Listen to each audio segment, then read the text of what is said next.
Sahabat muda, tidak semua orang bisa menerima kritikan. Ada orang yang langsung patah semangat ketika diberikan kritikan, tetapi ada juga orang yang tetap maju sekalipun dihujani dengan berbagai macam kritikan. Sanjaya dalam bukunya Jadilah Pemimpin Demi Kristus mengkategorikan orang-orang yang ada di sekitar kita menjadi 3 golongan. Yang pertama adalah uncritical lovers. Mereka yang masuk dalam golongan ini adalah orang-orang yang selalu taat secara mutlak kepada pemimpinnya. Manut atau nrimo kata orang Jawa. Mereka adalah orang-orang yang sangat takut atau sangat kagum kepada pemimpinnya sehingga tidak berani atau tidak mau untuk memberikan kritikan. Golongan yang kedua adalah unloving critics. Mereka yang masuk dalam golongan ini adalah mereka yang selalu melancarkan kritikan tajam untuk menjatuhkan pemimpinnya atau menjatuhkan orang lain. Ia selalu mengambil tempat sebagai oposisi. Setiap pandangan, keputusan, atau tindakan dari pemimpin selalu ditentangnya. Ia adalah pengkritik sadis yang penuh dengan kebencian. Tetapi ada golongan yang ketiga. Golongan yang ketiga ini adalah golongan critical lovers. Orang yang masuk dalam golongan ini adalah mereka yang memberikan kritik yang objektif dengan didasarkan kepada kasih pada pemimpin atau kepada orang lain. Jadi, mereka menyampaikan kritik bukan untuk menghancurkan, tetapi untuk membangun dan memperbaiki kesalahan. Nah, sahabat muda, kritik juga pernah ditujukan kepada Daud. Dalam proses pertempurannya untuk melawan Goliat, ia setidaknya mendapati 3 kali kritikan yang tajam. Dan hari ini, kita akan belajar bagaimana Daud menanggapi kritikan yang pertama yang datang dari kakaknya Eliab. Ketika Eliab melihat Daud muncul di medan pertempuran, Eliab menjadi marah dan mengkritik Daud dengan berkata, "Mengapa engkau datang?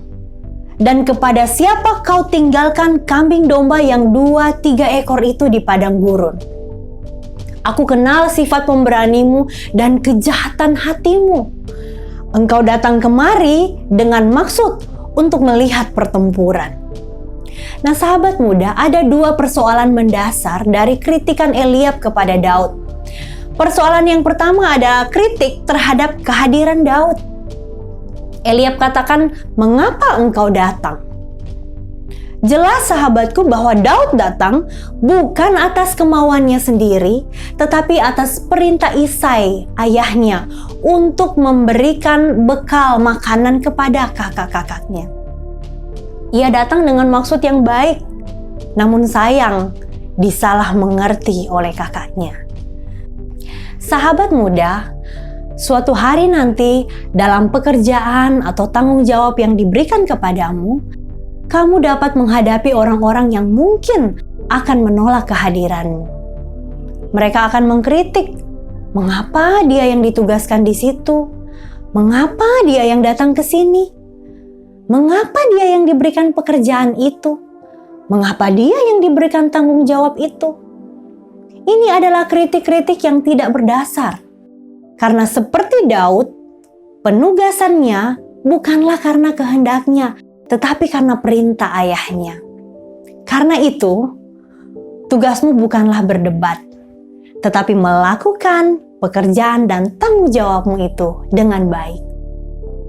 Persoalan yang kedua adalah kritik terhadap kredibilitas atau kapasitas Daud dalam melakukan tanggung jawabnya.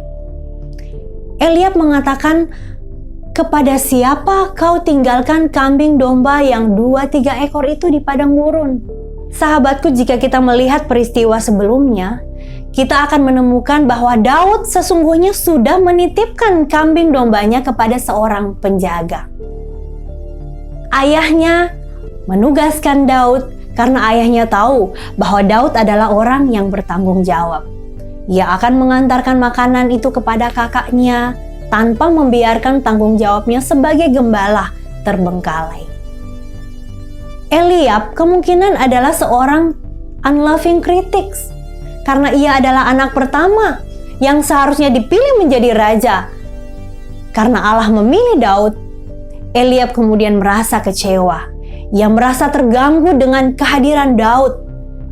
Karena bisa saja kesempatan Daud berada di medan perang saat itu akan menunjukkan kepada semua orang bahwa Daud adalah orang yang dipilih dan diurapi oleh Tuhan untuk menjadi Raja Israel. Karena itu Eliab berusaha untuk mencegahnya.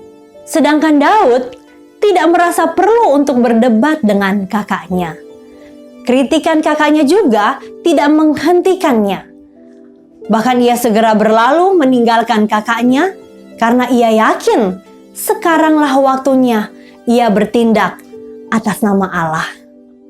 Kalau saja kritik itu membuatnya kehilangan keyakinan, mematahkan semangatnya, dan ia pulang kembali ke rumah, maka tentu ia tidak akan dapat berjumpa dengan Goliat.